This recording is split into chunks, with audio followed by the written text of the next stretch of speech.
그리스도를 믿습니다. 그는 성령으로 잉태되어 동정녀 마리아에 있사하시고 본디오 빌라도에게 고난을 받아 십자가에 못 박혀 죽으시고 장사된 지 사흘 만에 죽은 자 가운데서 다시 살아나셨으며 하늘에 오르셔 전능하신 아버지 하나님 편에 앉아 계시다가 거기로부터 살아있는 자와 죽은 자를 심판하러 오십니다. 나는 성령을 믿으며 거룩한 공교회와 성도의 교제와 죄를 용서받는 것과 몸의 부활과 영생을 믿습니다. 아멘. 찬송가 324장입니다. 찬송가 324장.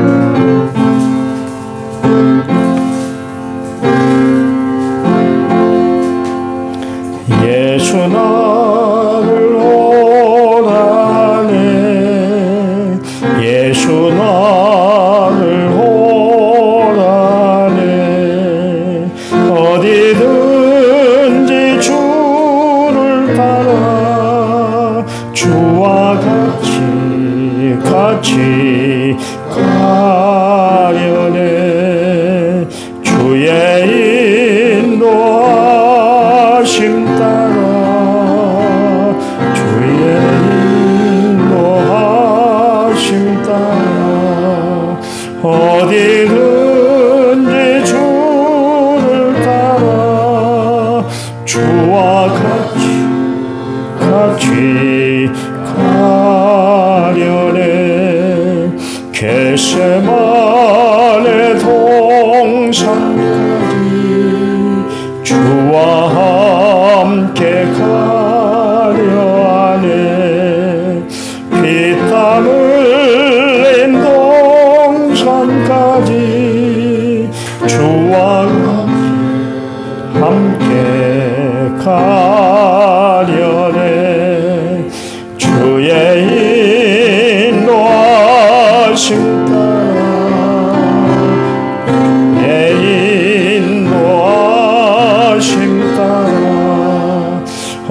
어디든지 주를 따라 주와 같이 가려네 심판하실 자리까지 주와 함께 가려 하네 심판하실 자리까지 주와 함께 가려네 주의 인도하심 따라 주의 인도하심 따라 어디든지 주를 따라 주와 같이 가려네 주가 크신 은혜 내려 나를 항상 돌보시고 크신 영광 보여주며 나와 함께 가시네 주의 인도하심 따라 주의 인도하심 따라 어디든지 주를 따라 주와 같이 가려네. 아멘. 성경 말씀 봅니다. 골로새 3장 13절 14절. 골로새 3장 13절 14절 제가 읽겠습니다. 누가 누구에게 불만이 있거든 서로 용납하여 피차 용서하라. 하되 주께서 너희를 용서하신 것 같이 너희도 그리하고 이 모든 것 위에 사랑을 더하라. 이는 온전하게 매는 띠니라. 아멘. 1차문제 6246번째 문을 제가 하나님 앞에 드렸습니다. 찬양 부릅니다. 15번 찬양집 15. 내가 너를 도우리라.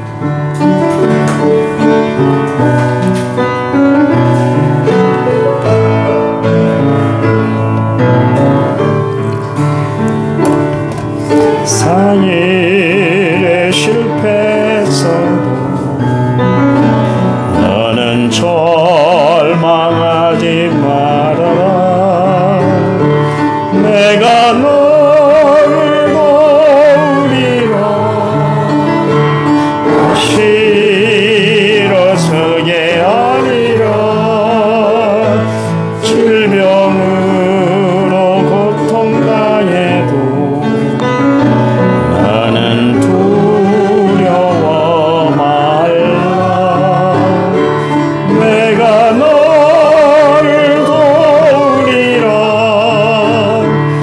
다시 일어서게 하리라.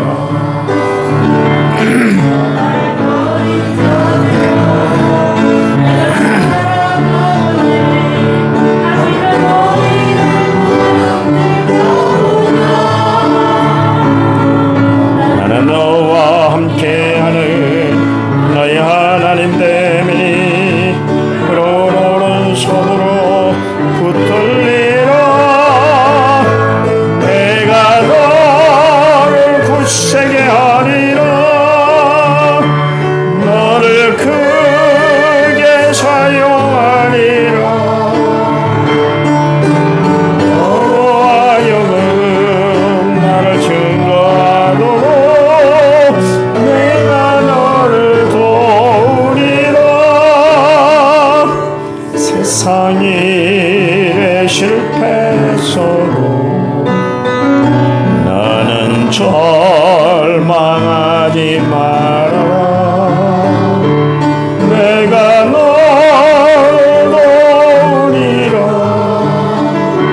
다시 일어서게 하리라. 질병으로 고통당해도 나는 두려워 말라. 내가 너를 도우리라. 다시 일어서게 하리라.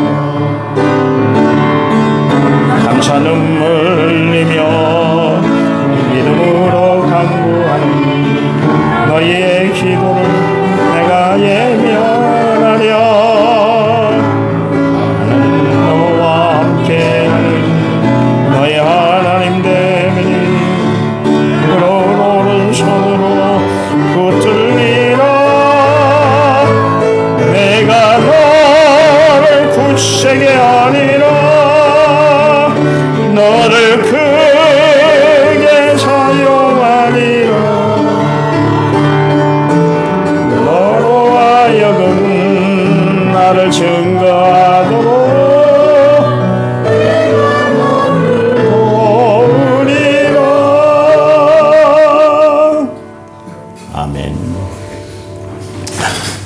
날마다 하나님의 말씀을 붙들고 살아가는 성도들이 되시기 바랍니다. 하나님의 말씀은 우리 인생의 나침판이에요. 나침판. 내가 가야 할 길을 지시해주고 또 내가 가야 할 방향이 바로 가고 있는지 그것을 점검해 주는 것이 바로 성경 말씀, 하나님의 말씀이에요. 그래서 디모데후서 3장 16절 17절 말씀에 보면 하나님의 말씀은 교훈과 책망과 바르게 함과 의로 교육하기에 유익하다 그랬습니다. 그뿐만 아니라 우리로 하여금 선한 능력을 행할 힘을 주시는 것이 또 하나님의 말씀이다. 그렇게 이야기를 하고 있습니다. 그러니까 우리가 붙들어야 할 것은 하나님의 말씀, 우리가 바라봐야 할 것도 하나님의 말씀이에요. 그 하나님의 말씀이 이제 골로새서 기록이 골로새서를 통해서 하나님이 우리에게 주시는 이제 말씀의 방향이 뭐냐면 성도된 삶은 이렇게 살아야 된다. 그래서 공율과 자비와 겸손과 온유와 오래 참음을 덧입고 살아라. 그렇게 5가지 이제 의의 하나님이 우리에게 입혀주신 옷을 잘 챙겨 입고 살아라. 그렇게 말씀하시면서 또 바울이 이제 성도들 간에 사람들 간에 서로 지켜야 할 황금률이 있잖아요. 지켜야 할 도리가 있는데 거기에 대해서도 이제 이야기를 하고 있습니다. 13절에 누가 누구에게 불만이 있거든 서로 용납하여 피차 용서하되 주께서 너희를 용서하신 것 같이 너희도 그리하라 그랬습니다. 사실 사람이 살아가는 모든 이 테두리 안에는 만족함을 누리고 살아가는 것보다 불만이 더 많아요. 그렇잖아요. 여러분이 지금까지 인생을 살아오면서 여러분 가정에서 이루어진 일들을 한번 바라보면 만족보다 불만이 더 많잖아요. 그렇잖아요. 그렇게 하고 또 살아왔고 그래서 불만이 쌓이다 보니까 불평이 늘 입에서 떠나지 않고 그 일로 인해서 마음의 평강을 잃어버리고 살아갈 때가 참 많았던 것을 알 수가 있습니다. 자식을 바라볼 때는 부모의 뜻대로 살아가지 못하는 자식들을 바라볼 때는 원망, 불평 막 샘솟고 또 거기에 대한 불만이 가득한 것을 알 수가 있지 않습니까? 부부간에도 마찬가지입니다. 최고로 만족하며 살아가는 사람들이 어디 있을까요? 아마 100에 90은 그냥 갈아치웠으면 좋겠다 그 생각을 하고 살아가는 사람들이 다가 아니었을 겁니다. 살아오다 보니까 정 때문에도 살고 살아온 그 인생을 생각해서 계속 살고는 있습니다만 마음의 만족을 누리고 살아가는 사람이 어디 있겠어요? 다 그래요. 그런데 오늘 성경에는 먼저는 용납하라 그랬습니다. 먼저 받아들여라. 우리 마음에서 자꾸 밀어내려고 하니까 문제가 되는 것이지 한번 받아줘 봐보세요. 그리고 용서하라 그랬습니다. 그럼 마음에 그걸 모든 것을 다 이해하고 사랑으로 감싸라 그런 이야기입니다. 우리가 세상을 살아가면서 가장 중요한 단어가 있는데 그건 뭐냐면 사랑이라는 단어입니다. 14절 말씀에 사랑이 우리를 온전히 매는 띠다 그렇게 이야기를 하고 있잖아요. 다른 것이 구색이 다 갖춰졌다 할지라도 사랑으로 마지막 이 온매무시를 단도리를 하지 않으면 아무것도 아니다 그런 이야기입니다. 그래서 가장 중요한 것 바울이 이야기하는 가장 중요한 핵심 포인트가 뭐냐면 사랑이에요. 여러분 에베소서에서도 그랬고 갈라디아에서도 그랬고 고린도 전후서에서도 그렇고 오늘 골로새서에도 그렇고 빌립보서에서도 그렇고 바울이 가장 강조했던 것이 뭐냐면 사랑이에요. 왜냐하면 바울이 다메섹 도상에서 부활하신 주님을 만났는데 그 하나님이 자기를 사랑하셨기 때문에 자기가 하나님의 사람이 됐고 하나님의 일들을 감당할 수가 있었다. 그것을 깨달았기 때문에 그래요. 그리스도의 사랑이 아니었으면 자기는 이 땅에 존재할 수 없었고 주의 일을 이룰 수 없었다는 것을 알았기 때문에 가장 중요한 것을 사랑으로 두었던 것을 알 수가 있습니다. 그래요. 여러분 한번 생각을 해보세요. 여러분 교회 안에서 신앙생활 하다 보면 내 마음에 드는 사람이 있지만 또 내 마음이 싫어하는 사람들도 있어요. 그건 내 마음에 불만이 가득하기 때문에 누구든 다 배척하고 살고 싶어서 그러는 거예요. 그런데 서로 용납하라, 서로 용서하라 이야기는 어느 한쪽이 잘못됐기 때문에 아니다 그런 이야기입니다. 다 문제가 있다 그런 이야기입니다. 그래서 우리는 서로 용납하고 용서하며 살아야 된다 말씀하고 있습니다. 여러분 사람이 정말 서로 수고할 때 그것을 인정하고 살아가는 것이 참 중요해요.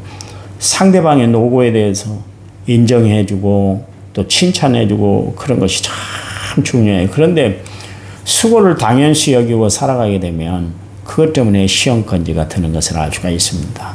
가족 간에도 그렇고 성도 간에도 그렇고 수고를 피차 알아주고 잘했다고 칭찬하고 서로 섬겨줘야 되는 거예요. 그렇지 않으면 왜 나만 이런 고생을 해야 되는 거야. 그러면서 불면 소리가 나올 수가 있기 때문에 그렇습니다.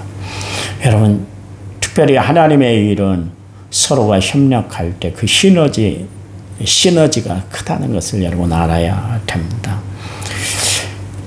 마가의 다락방에 들어가서 그들이 일심으로 기도할 때 혼자 기도했던 것이 아니라 120명의 성도가 하시면서 한마음 한뜻으로 기도했더니 그 자리에 성령이 충만히 임했던 것을 알 수가 있잖아요. 마찬가지입니다. 정말 주의 일들을 앞장서서 감당해 나가는 사람들을 위해서 여러분 그들의 수고를 정말 행동이나 말로 보상해주고 살아가는 성도들이 되시길 바랍니다. 그래요. 또한 우리가 용서를 베풀고 살아야 하는 거예요. 왜 그렇습니까? 주님이 우리를 용서하여 주셨기 때문에. 우리의 죄를 용서하시기 위해서 예수님은 기꺼이 십자가를 지셨던 것을 알 수가 있습니다. 그래서 누가 그런 이야기를 했잖아요. 주님이 십자가를 지신 것은 그분의 사랑 때문이다. 그런 이야기를 했습니다. 사랑이 십자가를 지게 했고 사랑이 구원의 완성을 이루게 만들었다. 그렇게 이야기를 하고 있습니다. 여러분 우리가 정말 누구를 용서한다는 것은 내 마음에 사랑이 있을 때 용서가 가능한 거예요. 미움이 가득한데 여러분 용서가 되는가요? 아니요. 미움은 원수를 만들게 되어 있습니다. 그러나 사랑은 누구든 다 품고 안을 수가 있게 되는 거예요. 그래서 14절에 이 모든 것 위에 사랑을 더하라. 이는 온전하게 매는 띠다. 사랑의 띠를 메고 살아라. 그런 이야기입니다. 여러분 우리가 옷을 다 갖춰 입고 마지막에 무엇을 합니까? 띠를 두르게 돼 있어요. 띠를 두르지 않으면 안 되는 거예요. 옷이 다 너풀거리게 되고 활동하기도 참 불편하지 않습니까? 그렇잖아요. 그러니 우리 인격도 마찬가지입니다. 우리 인격에 옷을 다 완벽하게 갖춰 입었다 할지라도 그 패션의 완성은 사랑으로 이루어진다는 것을 분명히 우리가 알아야 되는 거예요. 우리는 다 사랑이 부족하고 남을 사랑하기보다는 비판하고 무시하고 미워하는 것이 자연스러운 사람들의 모습이에요. 이거는 자연인들이 하는 것입니다. 여러분 성령의 9가지 열매 중에 첫 번째 열매가 사랑으로 시작하잖아요. 그러니 여러분 정말 우리가 사랑을 하려면 어떤 사랑을 해야 되는가? 우리가 성령에 받아야 된다. 그런 이야기입니다. 성령을 받아야만 진정한 사랑을 베풀 수가 있는 거예요. 인간적인 사랑은 한시적입니다. 그러나 하나님이 베풀어 주신 사랑은 영원한 사랑인 줄 믿으시기 바랍니다. 그러기 위해서는 늘 하나님 앞에 기도해야 돼요. 하나님, 내가 성령의 사람이 되게 해달라고. 그래서 누구를 만나든 누구를 대하든 정말 사랑으로 다 대하게 해달라고 하나님 앞에 그렇게 기도하고 살아가는 성도들이 되시길 바랍니다. 그래요. 우리 교회를 오래 다니고 봉사를 많이 하고 경건 훈련을 잘한다 할지라도 정말 마지막 이 사랑의 띠로 나를 묶지 않으면 나는 아무것도 아닌 거예요. 여러분 오늘도 사랑하고 내일도 사랑하고 언제나 사랑하고 살아가는 성도들이 되시기를 간절한 마음으로 부탁을 드립니다. 오늘 성경에 다시 한번 읽습니다. 누가 누구에게 불만이 있거든. 신앙생활 하면서도 불만이 가득해 있다는 것을 바울은 알았어요. 그때 서로 용납하여 피차 용서하라. 용납하고 용서하되 주께서 너희를 용서하신 것 같이 너희도 그리하라 그랬습니다. 용서 못할 사람이 어디 있어요? 우리도 용서받지 못할 죄를 용서받고 살아가는 사람들인데 우리가 하나님 앞에서 용서하지 않으면 안 되는 거예요. 뭐라 그랬어요? 너희가 땅에서 매면 하늘에서도 매이고 너희가 땅에서 풀면 하늘에서도 풀린다 그랬잖아요. 이 땅에서 매고 살아가고 있는 사람들이 있어요. 꽁꽁 매고 살아가는 사람이 있어요. 내 저 인간은 끝까지 내가 용서하지 않을 거야. 이를 바득바득 갈면서 살아가는 사람들이 있어요. 여러분, 이를 바득바득 가는 사람들은 어떤 사람이냐? 지옥 갈 사람들이에요. 여러분, 예수 믿는 사람들은 이를 가는 사람들이 아니라 두 손을 넓게 펴는 사람들이 돼야 돼요. 여러분, 10달란트, 5달란트, 2달란트, 1달란트 받은 종 이야기가 나오잖아요. 또한 그 혼인잔치 때 예복을 입고 사람들이 들어와야 되는데 예복을 입지 않고 자기 옷을 입고 온 사람이 있었어요. 근데 똑같이 임금이 하는 이야기와 주인이 하는 이야기가 단어가 틀리질 않습니다. 저 종을 바깥 어두운 데 쫓아내서 이를 갈게 만들어라 그랬습니다. 이를 가는 것은 지옥 갈 사람들, 버림받는 사람들만이 이를 가는 거예요. 여러분, 예수 믿는 사람들은 절대로 이를 갈지 마세요. 사랑으로 살아가시기 바랍니다. 이해하고 살아가시기 바랍니다. 감용하며 사세요. 목사님, 그래서 병나는데요. 그러기 때문에 죽게 맡기라 기도하라 그랬잖아요. 기도는 뻔입니까? 기도는 액세서리예요? 아니잖아요. 그럴 때 내 형편, 사정, 어려움, 고통을 주님 앞에 다 아뢰는 거예요. 그러면 하나님이 여러분의 마음을 어루만져 주실 줄 믿으시기 바랍니다. 그러면서 이 모든 것 위에 사랑을 더하라. 이는 온전하게 매는 띠다 그랬습니다. 우리를 온전하게 하는 것은 사랑이다. 그러니 오늘도 사랑하고 내일도 사랑하고 언제나 사랑하고 살아가시기 바랍니다. 하나님, 감사합니다. 우리를 사랑하셔서 은혜를 주시고 말씀을 주시고 역사를 베풀어 주시니 감사합니다. 날마다 살아갈 때 하나님이 주신 은혜로 승리하며 살아가는 저희를 되도록 도와주시옵소서. 이제는 길이요 진리요 생명 되신 우리 주 예수 그리스도의 은혜와 하나님 아버지의 지극하신 사랑과 성령님 위로교통의 충만한 역사, 오늘 말씀을 받은 모든 성도들을 위해 이제부터 영원토록 함께 하시기를 간절히 축원하옵나이다. 아멘. 합심해서 기도합니다.